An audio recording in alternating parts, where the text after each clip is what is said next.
Washington, Amy McGrath, a former Marine fighter pilot who built a formidable campaign war chest, emerged Tuesday as the Democratic nominee to take on Senator Mitch McConnell of Kentucky, fending off a challenge from the left that highlighted the party's ideological divisions.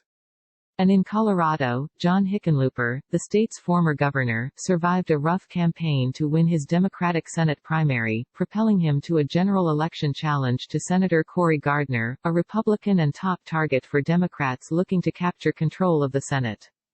1 week after the Kentucky primary was conducted, the Associated Press declared Ms. McGrath the winner after a campaign that was shaped by the coronavirus pandemic and protests against racial injustice. She narrowly defeated Charles Booker, an African-American state lawmaker who harnessed anger over a pair of fatal shootings by the authorities in Louisville to roar into contention in the final weeks of the campaign. Ms. McGrath, though, had raised over $40 million by the start of June and built up a sizable advantage even before primary day because many voters cast absentee ballots to avoid the polls and the risk of contracting the coronavirus. She was helped by the presence of other Democrats on the ballot, including another progressive who garnered about 5% of the vote. But Mr. Booker's late surge in what had been a relatively tranquil nominating contest was another illustration of progressive momentum in the Democratic Party, as outrage over racial injustice amplifies the calls for transformative change. An unabashed progressive, Mr. Booker ran on Medicare for All and the Green New Deal. In Colorado's Senate race, Andrew Romanoff, a former State House Speaker, drew organizational and financial support from many liberal Democrats across the country as he challenged Mr. Hickenlooper.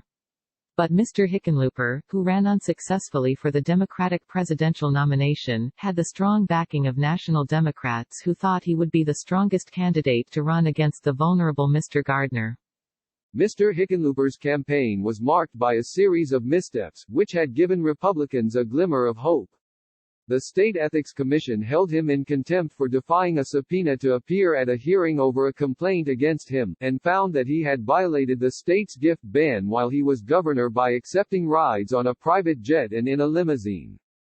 But he now appears to be in a relatively strong position as he enters what is almost certain to be one of the marquee Senate battles of the fall. Also on Tuesday, 2 other states were holding competitive elections, with House races and a ballot measure on Medicaid expansion in Oklahoma and a Republican primary for governor in Utah. It was not clear until Tuesday that Ms. McGrath had won in Kentucky because a number of counties waited to ensure they had counted their many mailed-in ballots before releasing results. In a statement after the AP called the race, Ms. McGrath said that Mr. Booker had tapped into and amplified the energy and anger of so many who are fed up with the status quo, and urged her party to come together to win in November. The difference is that separate Democrats are nothing compared to the chasm that exists between us and the politics and actions of Mitch McConnell, she said. She will face an uphill contest against Mr. McConnell, the Senate Majority Leader, in a state that President Trump carried by about 30 points 4 years ago. Mr. Booker, too, would have found a race against Mr. McConnell difficult. In choosing Ms. McGrath, however, Kentucky Democrats are hewing to a careful course, putting forth a well-funded political moderate with military credentials in a red state. Mr. Booker, who ran as an outspoken progressive, argued that such an approach had been tried before and was doomed for failure. Winning the support of local newspapers and out-of-state liberal leaders like Senator Bernie Sanders of Vermont and Representative Alexandria Ocasio-Cortez of New York, Mr. Booker tapped into fury over the killings of Breonna Taylor and David McAtee to jolt what had been a quiet race conducted mostly under the radar until the last month. Ms. Taylor was shot 8 times after Louisville police officers entered her apartment with a battering ram. Mr. McAtee was shot at his barbecue stand in Louisville as the police and National Guard confronted curfew violators. Mr. Booker conceded the race Tuesday evening and urged Democrats to dedicate to the work of beating Mitch, even as he noted that some voters had trouble casting ballots during the pandemic and raised questions about some absentee ballots not being counted. In his statement, Mr. Booker barely mentioned Ms. McGrath, except to say the race wasn't about me and Amy, but he implicitly swiped at her campaign. We've proven you don't have to pretend to be a Republican to run as a Democrat in Kentucky, and that people want big, bold solutions, he said. Establishment-aligned National Democrats, led by Senator Chuck Schumer of New York, had effectively sought to coronet Ms. McGrath last year.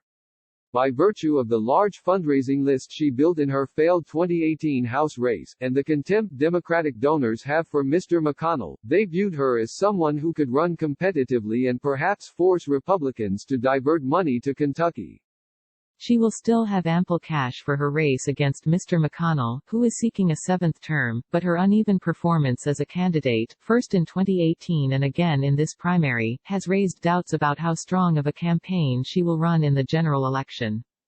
Ms. McGrath's prospects depend in part on how close a race former Vice President Joseph R. Biden Jr. can run in Kentucky against Mr. Trump. If Mr. Biden can substantially cut into the margin Mr. Trump enjoyed there in 2016, it will offer her a better chance to win. That's because in this polarized era, there are relatively few voters who are willing to split their tickets, in this case voting for Mr. Trump and then a Democratic Senate candidate. Her challenge is compounded by Mr. McConnell's stronger standing among Republicans. After facing mistrust on the right in the Tea Party era, Mr. McConnell has improved his popularity with Kentucky Republicans by largely aligning himself with Mr. Trump.